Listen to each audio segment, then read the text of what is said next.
Hello সবাইকে, স্বাগতম আমার চ্যানেলে। আমি আজকে তোমাদের আমার ভিডিও যারা দেখো তারা বেসিক্যালি জানো আমি হচ্ছে ম্যাথ হচ্ছে ক্লাস 8-এর ম্যাথ বইটা হচ্ছে প্রত্যেকটা পেজ বাই পেজ হচ্ছে সমাধান করে দিই অনেক ভালোভাবে। সো ম্যাথের পাশাপাশি আমি তোমাদের বিজ্ঞান বইটাকেও হচ্ছে পেজ টু পেজ অনেক ভালোভাবে বুঝিয়ে দেবো। সো তোমরা যারা আমার ভিডিওগুলো দেখো, সো আমার চ্যানেলটাকে সাবস্ক্রাইব করে রাখতে পারো, কারণ আমি তোমাদের ক্লাস 8-এর ম্যাথ আর বিজ্ঞান বই প্রত্যেকটা পেজ টু পেজ অনেক সুন্দর করে বুঝিয়ে দেবো। সো সেই ধারাবাহিকতায় আমরা হচ্ছে আজকে অষ্টম শ্রেণীর হচ্ছে বিজ্ঞান বইয়ের অধ্যায় 3 পরমাণুর গঠন এই চ্যাপ্টারটা নিয়ে আলোচনা করব। এই চ্যাপ্টারটা হচ্ছে আমি ধরো প্রত্যেকটা পেজ হচ্ছে প্রত্যেকটা টপিক এত সুন্দর করে বুঝিয়ে দিব যাতে তোমাদের বেসিক সহ স্ট্রং হয়ে যায়, কোথাও কোনো প্রবলেম থাকে না। তো দেখো আমাদের হচ্ছে এই চ্যাপ্টার অর্থাৎ অধ্যায় 3-এর ফার্স্ট যে টপিক সেটা হচ্ছে পরমাণুর গঠন। তো ভাইয়া একটু খেয়াল করো, পরমাণুর গঠন। আচ্ছা, গঠন বলতে আমরা কি বুঝি? তুমি অবশ্যই বলবে যে গঠন হচ্ছে কোনো কিছু বেসিক্যালি কিভাবে তৈরি হয়, ঠিক আছে? এটা হচ্ছে গঠন। সো আজকে আমরা পরমাণু বেসিক্যালি কিভাবে তৈরি হয়েছে এটা জানবো। এটা জানার আগে তোমাকে যেটা জানতে হবে যে আসলে পরমাণু জিনিসটা কি। তো এটা বোঝানোর জন্য ধরো আমি এখানে এক টুকরা লোহা নিছি, ঠিক আছে? ধরো এটা হচ্ছে কি এক টুকরা লোহা। একটু মন দিয়ে কথাগুলো শুনো, আশা করি বেসিক সহ তোমার স্ট্রং হয়ে যাবে। আমি এখানে এক টুকরা লোহা নিছি। এখন এই এক টুকরা লোহাকে যদি আমি ভাঙি, ধর এইরকম লোহাটাকে ভেঙে আমি এরকম ক্ষুদ্র ক্ষুদ্র কিছু কণা পেলাম, ঠিক আছে? ধরো এই লোহার টুকরাকে ভেঙে এখানে ক্ষুদ্র ক্ষুদ্র কিছু কণা পাইলাম। এই লোহার টুকরা কিন্তু আমি ভাঙছি, ভাঙার ফলে এরকম ক্ষুদ্র ক্ষুদ্র কিছু কণা পাইছি।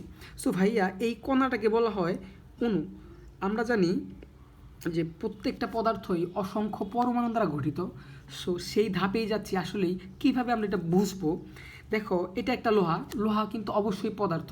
আমরা জানি যার দৈর্ঘ্য আছে, যার ভর আছে, আয়তন আছে এবং কি বল প্রয়োগে বাধা প্রদান করে সেটা হচ্ছে পদার্থ। সো লোহা একটা পদার্থ ভাইয়া।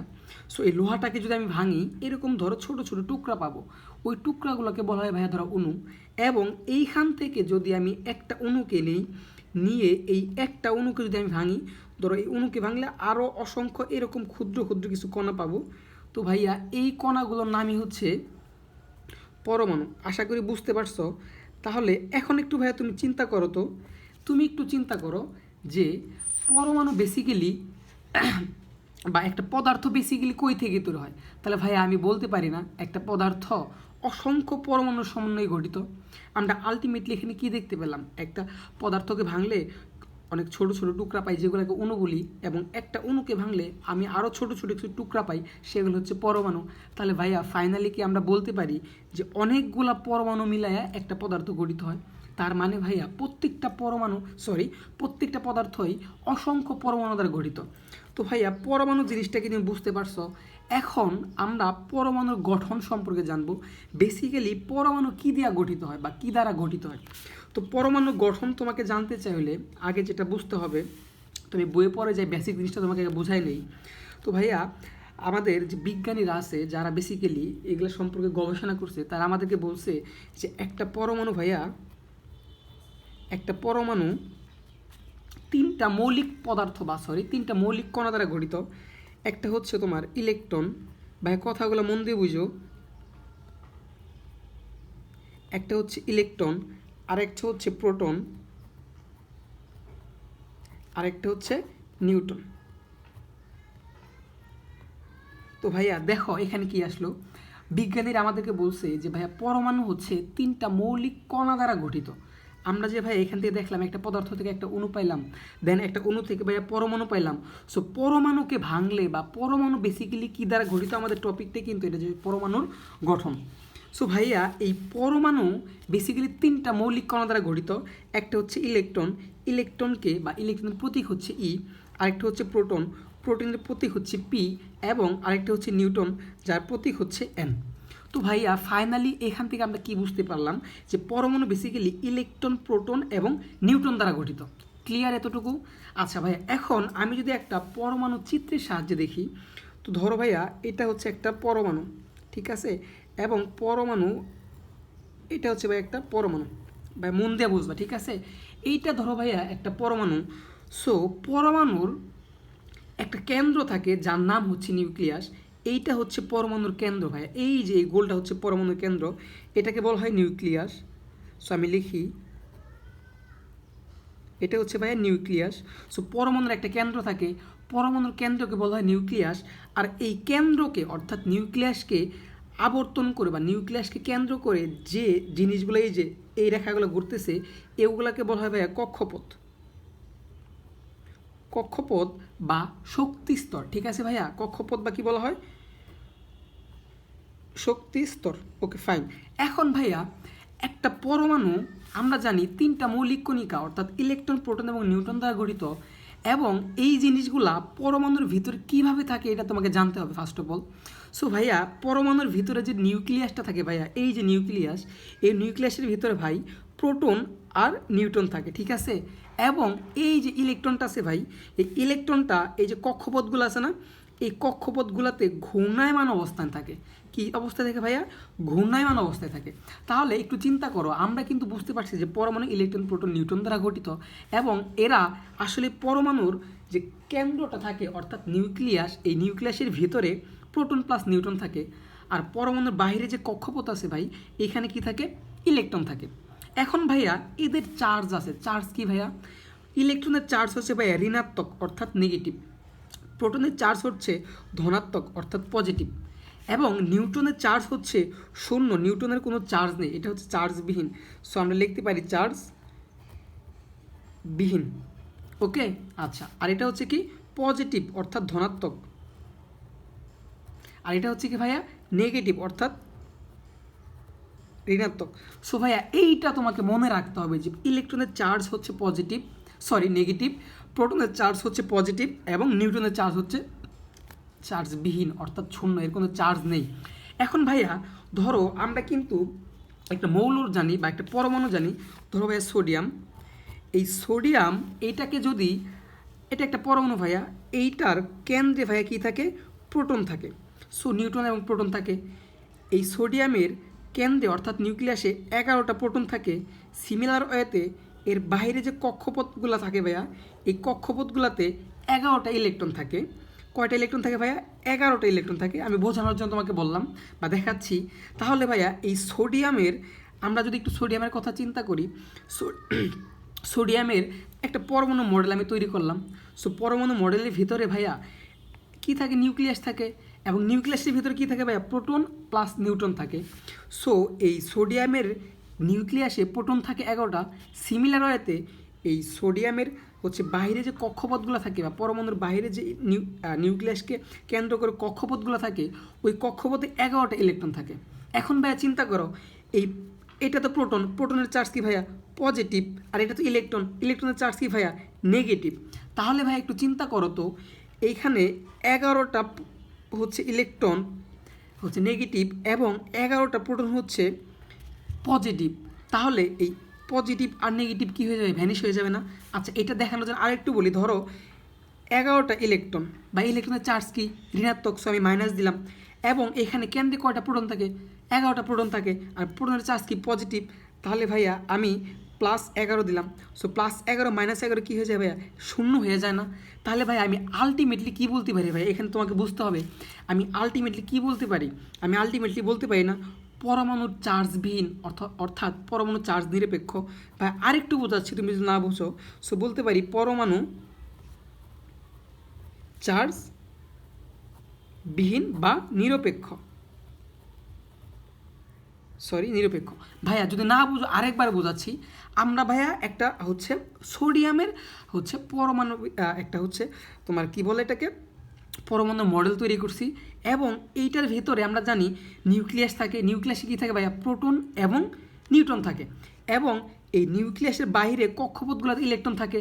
সো ভাইয়া আমরা জানি যে পরমাণুর, সোডিয়াম পরমাণু নিউক্লিয়াসে 11টা প্রোটন থাকে। সো প্রোটনের চার্জ পজিটিভ, আমি এই যে +11 দিলাম, এবং সোডিয়াম পরমাণুর নিউক্লিয়াসের বাইরে যে কক্ষপথগুলো আছে ভাই, এই যে একটা কক্ষপথ, এই যে একটা কক্ষপথ, এই কক্ষপথগুলোতে 11টা ইলেকট্রন ঘূর্ণায়মান অবস্থায় থাকে। সো ইলেকট্রনের চার্জ ভাই আমরা জানি কি, ইলেকট্রনের চার্জ জানি ঋণাত্মক অর্থাৎ নেগেটিভ। সো ভাই আমি এই যে এখানে -11 দিলাম, তাহলে +11 -11 কী হয়ে যাবে, শূন্য হয়ে যায়।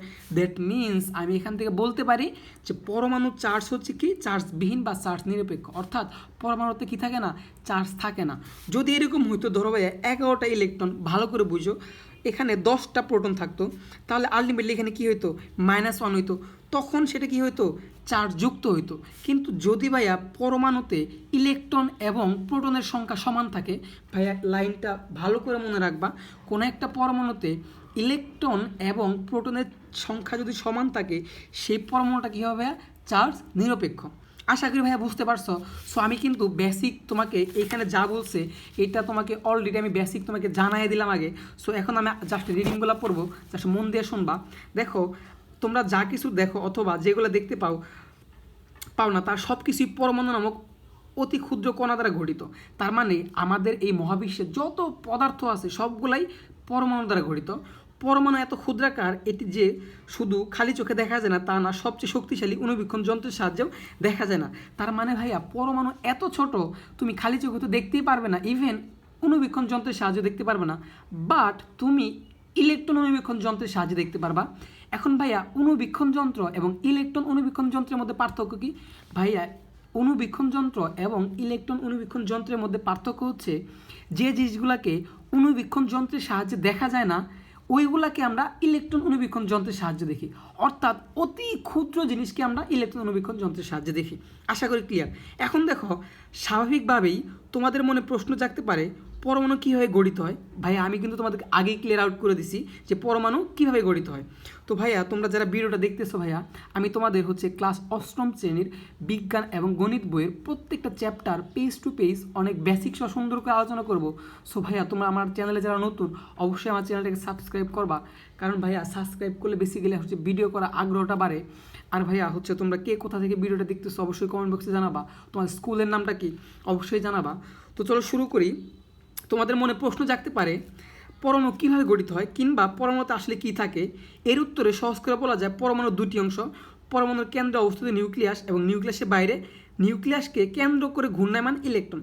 ভাই এটা কিন্তু তোমাকে বলেই দিছি আগে যে পরমাণুর কেন্দ্রে থাকে নিউক্লিয়াস, এই যে ভাই নিউক্লিয়াস, এবং এই নিউক্লিয়াসের বাইরে কেন্দ্র করে যে কক্ষপথগুলো ঘুরে এগুলোকে বলা হয় কি, কক্ষপথ বা শক্তিস্তর। ঠিক আছে, আচ্ছা এগুলো এই শক্তি স্তরে কী থাকে ভাইয়া, শক্তি স্তরে ইলেকট্রনগুলো ঘূর্ণায়মান অবস্থায় থাকে। ইলেকট্রন হচ্ছে ঋণাত্মক এবং নেগেটিভ চার্জ বিশিষ্ট এবং নিউক্লিয়াসে অবস্থিত প্রোটন ধনাত্মক বা পজিটিভ চার্জ বিশিষ্ট এবং নিউট্রন হচ্ছে চার্জবিহীন। তোমাকে ভাই আমি এগুলো আগেই ক্লিয়ার আউট করে দিছি যে ইলেকট্রনের চার্জ নেগেটিভ, প্রোটনের চার্জ হচ্ছে পজিটিভ এবং নিউট্রনের চার্জ হচ্ছে কি শূন্য অর্থাৎ চার্জবিহীন। একটি পরমাণুতে যখন সমান সংখ্যক প্রোটন এবং সমান সংখ্যক ইলেকট্রন থাকে তখন তার মোট চার্জ শূন্য বলে পরমাণু চার্জ নিরপেক্ষ বলে। তো ভাইয়া এইটা কিন্তু আমি তোমাকে আগেই বলে দিছি, যখন কোনো একটা পরমাণুতে প্রোটন সংখ্যা সমান থাকবে অর্থাৎ ইলেকট্রন এবং প্রোটন সংখ্যা সমান থাকবে তখন ওই পরমাণুটা চার্জবিহীন, চার্জ নিরপেক্ষ, মানে ওই পরমাণুটা তখন কি থাকবে ভাইয়া, নিরপেক্ষ থাকবে। সো এখন আমরা সামনে আগাই। নিউট্রন ও প্রোটনের ভর ইলেকট্রনের ভর থেকে প্রায় 2000 গুণ বেশি, কাজেই পরমাণুর ভর মূলত নিউক্লিয়াসের ভরই। ভাইয়া এই লাইনটা তোমাকে অনেক ভালো করে বুঝতে হবে। সো চলো আমি একটু আরও ভালো করে তোমাকে ক্লিয়ার আউট করি যে ব্যাপারটা কী বলছে এখানে বলছে ভাইয়া নিউট্রন এবং প্রোটনের ভর ইলেকট্রনের ভর থেকে প্রায় 2000 গুণ বেশি। অর্থাৎ ভাইয়া আমরা জানি একটা পরমাণু ইলেকট্রন, প্রোটন এবং নিউট্রন দ্বারা গঠিত। এখন ভাইয়া এই প্রোটন এবং নিউট্রনের ভর ইলেকট্রনের ভরের থেকে 2000 গুণ বেশি। তার মানে এই ইলেকট্রনের ভর নাই বললেই চলে, একদম নগণ্য, এটার ভর নাই বললেই চলে, কিন্তু প্রোটন এবং নিউট্রনের ভর আছে। এখন ভাইয়া তুমি আমাকে বলো তো, আমরা যদি একটা পরমাণুর ভর জানতে চাই ভাইয়া আমাদের কি করতে হবে বেসিক্যালি? ভাইয়া একটু চিন্তা করো, একটা পরমাণু তো ভাইয়া বেসিক্যালি 3টা জিনিস দ্বারাই গঠিত, ইলেকট্রন, প্রোটন এবং নিউট্রন। এই ইলেকট্রন, প্রোটন এবং নিউট্রনের মধ্যে যদি ভাইয়া ইলেকট্রনের ভর না থাকে, অর্থাৎ ইলেকট্রনের ভর অতি নগণ্য, নাই বললেই চলে, তাহলে তুমি কি বলবে ভাইয়া? তুমি অবশ্যই বলবে প্রোটন এবং নিউট্রনের ভরই হচ্ছে কি একটা পরমাণুর ভর। কেন বলবে ভাইয়া তুমি এটা? কারণ একটা পরমাণুতে বেসিক্যালি 3টা জিনিসই থাকে এবং এই 3টার ভরই কিন্তু ভাইয়া কী হবে, পরমাণুর ভর হবে। তার মধ্যে ভাইয়া ইলেকট্রনের ভর তো নাই। সো আমরা এখান থেকে বলতে পারি প্রোটন এবং নিউট্রনের ভরই কি পরমাণুর ভর। এখন ভাই এখান থেকে তুমি আরেকটা জিনিস বলতে পারো, কি বলতে পারো ভাইয়া, এই প্রোটন এবং নিউট্রন কই থাকে, প্রোটন এবং নিউট্রন থাকে নিউক্লিয়াসের ভিতরে। সো ফাইনালি আমি কি বলতে পারি ভাইয়া, ফাইনালি আমি বলতে পারি যে একটা পরমাণুর সমস্ত ভর এই নিউক্লিয়াসের ভিতরে কেন্দ্রীভূত থাকে, অর্থাৎ নিউক্লিয়াসের ভরই কি আমি পরমাণুর ভর বলতে পারি। ভাইয়া বুঝতে পারছো তো? যদি ক্লিয়ার আউট হয়ে থাকো মাশাআল্লাহ, আর না হলে আমি আরেকবার বলি ভাইয়া, একটু বুঝো। ইলেকট্রনের ভর নাই, সো একটা পরমাণু যেহেতু ইলেকট্রন প্রোটন নিউট্রন দ্বারা গঠিত হয়, যেহেতু ইলেকট্রনের ভর নাই, সো প্রোটন এবং নিউট্রনের ভরই তো কী হবে, পরমাণুর ভর হবে। এবং প্রোটন এবং নিউট্রনের ভরই তো ভাইয়া নিউক্লিয়াসের ভর, মানে নিউক্লিয়াসে থাকে।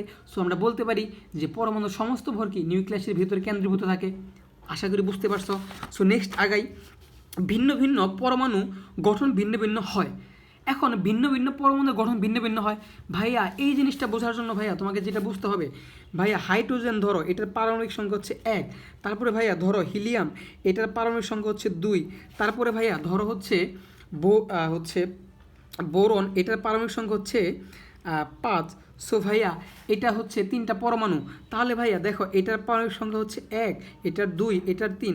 তাহলে ভিন্ন ভিন্ন পরমাণুর গঠন ভিন্ন হবে না, কারণ এটা একটা পরমাণু হাইড্রোজেন, এটা হিলিয়াম, এটা হচ্ছে বোরন, 3টা পরমাণু তো ভিন্ন পরমাণু, এই জন্য এদের গঠনটা ভিন্ন হবে। কেমন? ধরো ভাই আমরা যদি হাইড্রোজেনকে তোমার হচ্ছে পরমাণুর সাহায্যে দেখতে চাই, বা পরমাণু মডেলের সাহায্যে দেখতে চাই, তাহলে কীভাবে দেখতে হবে? তো এটা হচ্ছে নিউক্লিয়াস বা কেন্দ্র, আর এটার বাইরে কি তোমার কক্ষপথ থাকে, কক্ষপথের ইলেকট্রনগুলো ঘূর্ণায়মান অবস্থায় থাকে। ভাইয়া হাইড্রোজেনের ইলেকট্রন কয়টা? একটা। সো ভাইয়া এই যে আমি একটা ইলেকট্রন দিলাম। তারপরে ভাইয়া দেখো হিলিয়ামের ক্ষেত্রে যদি আমি চিন্তা করি, এটা হচ্ছে হাইড্রোজেন, হিলিয়ামের ক্ষেত্রে চিন্তা করি, এটা হচ্ছে ভাই নিউক্লিয়াস, পরমাণু কেন্দ্রে থাকে। সো ভাইয়া এটাকে যদি আমি পরমাণু মডেলের সাহায্যে দেখাই, হিলিয়ামের পারমাণবিক সংখ্যা কত ভাইয়া? 2। সো এই যে একটা দেখো ভাই এইটার গঠন ঠিক আছে, এইখানেও একটা কক্ষপথ, এখানেও একটা কক্ষপথ। কিন্তু ভাইয়া বোরনের ক্ষেত্রে চিন্তা করো তো, বোরনের পারমাণবিক সংখ্যা 5। আমি যদি এটাকে দেখাই, তাহলে এখানে হচ্ছে 2টা ইলেকট্রন থাকবে, এবং এখানে থাকবে হচ্ছে 3টা ইলেকট্রন, 1, 2, 3। এটা তুমি যদি না বুঝো, আমি আরেকটু ক্লিয়ার করতেছি। একটা পরমাণুর এটাকে ভাইয়া প্রথম কক্ষপথ বলা হয়, আর এটাকে ভাইয়া দ্বিতীয় কক্ষপথ বলা হয়। সো একটা পরমাণুর প্রথম কক্ষপথে সর্বোচ্চ 2টা ইলেকট্রন থাকতে পারে, এই একটা ইলেকট্রন। এখন দেখো ভাইয়া বোরনের হচ্ছে কত? 5। তাহলে আমি 2টা ইলেকট্রন প্রথম কক্ষপথে দিলাম ভাইয়া, তাহলে আর কয়টা থাকে? 3টা থাকে। সো 3টা ইলেকট্রন হচ্ছে এরপরে কক্ষপথে যাবে। সো এটা সম্পর্কে বেসিক আরও সামনে আলোচনা আছে, আমরা করব। তো এইমাত্র এইটুকু তোমরা বুঝো। তাহলে দেখো ভাইয়া এটার গঠন কি ঠিক না ভাইয়া? কারণ এইখানে হচ্ছে ভিন্ন ভিন্ন পরমাণু আছে। সো ভাইয়া ভিন্ন ভিন্ন পরমাণুর গঠনটা কী হবে? ভিন্ন হবে। আর ইলেকট্রন বিন্যাস ভাইয়া আমরা সামনে আরও ডিপলি আলোচনা করব। সো চিন্তার কোনো কারণ নাই। তো ভাইয়া দেখো তাদের প্রত্যেকে ভিন্ন ভিন্ন সংখ্যক প্রোটন এবং ইলেকট্রন থাকে। তাহলে ভাইয়া এই মাত্রই দেখো প্রত্যেকটা ভিন্ন ভিন্ন পরমাণুর ভিন্ন ভিন্ন সংখ্যক প্রোটন এবং ইলেকট্রন থাকে না? হাইড্রোজেনের প্রোটন সংখ্যা 1, কিন্তু হিলিয়ামের প্রোটন সংখ্যা 2 এবং ইলেকট্রন সংখ্যাও 2, কিন্তু বোরনের প্রোটন সংখ্যা 5 এবং ইলেকট্রন সংখ্যাও 5। তাহলে ভিন্ন ভিন্ন পরমাণুর ভাইয়া ইলেকট্রন সংখ্যা প্রোটন সংখ্যা কি ভিন্ন থাকে না? অবশ্যই হাইড্রোজেনের একটা প্রোটন, কিন্তু বোরনের 5টা প্রোটন। ভাইয়া আশা করি বুঝতে পারছো। মূলত এটাই বিভিন্ন মৌলের ভিন্ন ভিন্ন ধর্ম প্রদর্শনের কারণ। এখন যেহেতু এক একটা মৌল থেকে আলাদা, সো প্রত্যেকটা মৌল কিন্তু ভাই একই ধর্ম দিবে না, আলাদা ধর্ম দিবে। এখন পরমাণু কী ধর্ম দেয় বা কিসের উপর ডিপেন্ড করে ধর্ম দেয়, এগুলো সম্পর্কে ভাইয়া নেক্সটে অনেক ডিটেলস আলোচনা আছে, আমরা ডিটেলস করব। সো আমরা আজকে 27 পেজ আলোচনা করছি। তো ভাই আমি আসলে বেসিক সহ তোমাদেরকে বুঝাইছি, দ্যাটস ওয়াই অনেক কথা বলতে হয়েছে, ভিডিওটা একটু লং হয়েছে। তো আমি এরপরে ভিডিওতে ভাইয়া 28 পৃষ্ঠা পরমাণু এবং পারমাণবিক সংখ্যার মডেল, অনেক ইম্পর্ট্যান্ট একটা টপিক ভাইয়া, এটা সম্পর্কে ডিটেলস আলোচনা করব। তো যারা শেষ পর্যন্ত ভিডিও দেখছো অসংখ্য ধন্যবাদ তোমাদেরকে। চ্যানেলটা সাবস্ক্রাইব করবা, লাইক করবা, কমেন্ট করবা, কে কোথা থেকে ভিডিও দেখতেছো অবশ্যই জানাবা। সো তোমরা লাইক কমেন্ট করলে আসলে ভাইয়া ভিডিও করা উৎসাহ জাগে। সো আজকের ভিডিওটা এই পর্যন্তই রাখি। আল্লাহ হাফেজ।